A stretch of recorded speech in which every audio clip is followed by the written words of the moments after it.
Welcome to The Explainer. Today, we are diving into a really powerful mental model for making smarter decisions. It's all about a concept called respecting the fence, which basically boils down to one simple idea: understand a system before you try to change it. Okay, so let's kick things off with a story that is probably way too familiar for anyone in the tech world. You've got this founder, right? He's super eager to move faster and break things, so he gets rid of what he thinks is just bureaucratic nonsense, mandatory code reviews. Well, fast forward 3 months and a single hidden bug from a junior developer's code goes live. The result? Total catastrophe. The entire customer database gets corrupted. We're talking a 4-day outage, a massive financial hit, and a huge blow to their reputation. And that whole story is just a perfect real-world example of this timeless warning from the management guru Peter Drucker.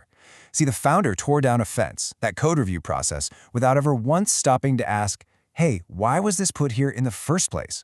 He had no idea it was there to prevent the exact disaster that just happened. So, this brings us to our first big idea. Every single organization is absolutely full of these fences. You know what I'm talking about: the rules, the processes, the weekly meetings that seem totally pointless on the surface. So what is a fence in this context?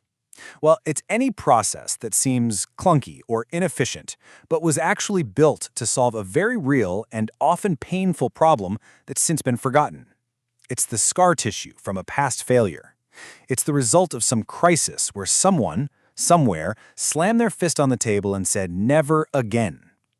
It's a solution to a problem you might not even know exists. Our modern instinct, especially in our business culture that just worships speed and disruption, is to see these fences and immediately want to tear them down. We see them as friction, as things slowing us down, and we just want them gone, yesterday, no questions asked. But here's the absolute heart of the matter. The question isn't whether the fence looks stupid to you today. The only question that really truly matters is this one.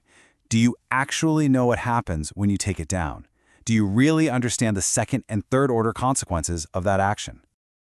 All right, let's take this to the next level, because when we ignore that why behind the fence, we're not being innovative. We're just setting ourselves up to repeat the same painful mistakes someone else already learned for us.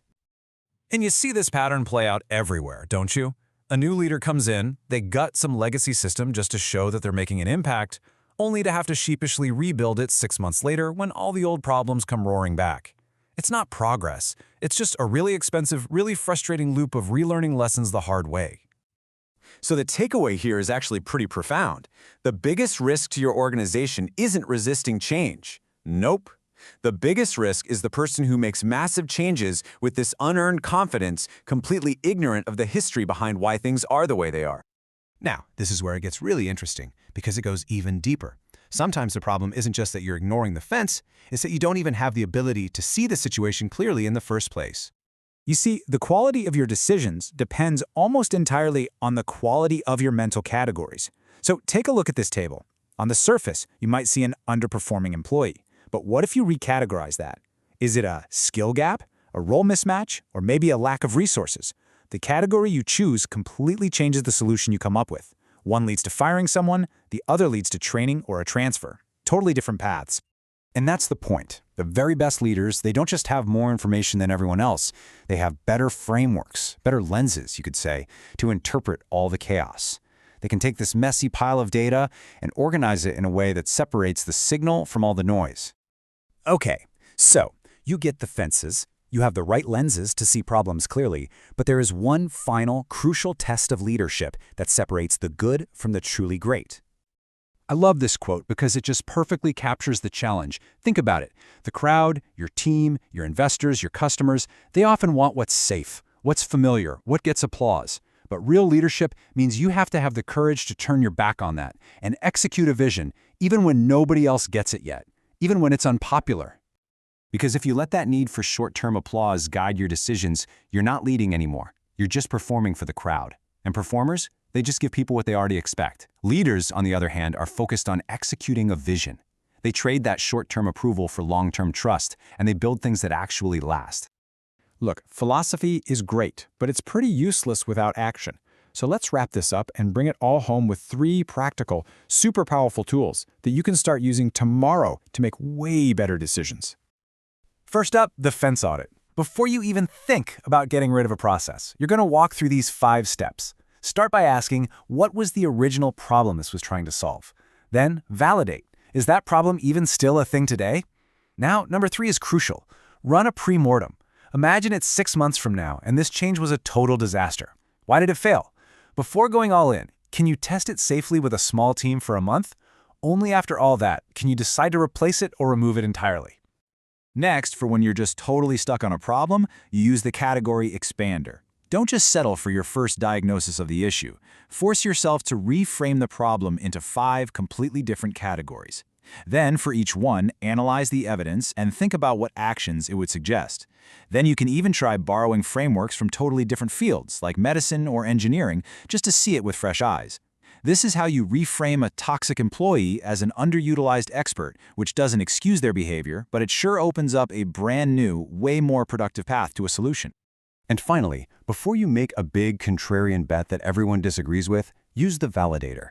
This one is all about saving you from yourself.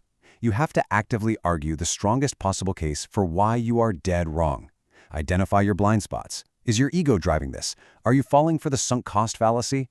And then you define, ahead of time, the specific metrics that would prove you wrong. And maybe the most important gut check of all. Would you still make this decision if no one would ever know you were the one who made the right call? So, look, the point is the cost of getting this stuff wrong is enormous, and it's often totally invisible until it is way too late. You end up just repeating the same old mistakes, solving the wrong problems with a ton of confidence, or just chasing applause and building absolutely nothing that lasts. But, and this is a big but, the reward for getting it right, for understanding the context, for structuring your thinking, and for leading with genuine conviction, you solve the problems that actually matter. You become the kind of leader people want to follow, not because you're the loudest person in the room, but because you see things that they don't. And that right there is the path to leadership mastery. So I'll just leave you with one final thought to take with you. What's a process or a rule that you've always wanted to just get rid of? What fence will you go investigate tomorrow before you decide to tear it down?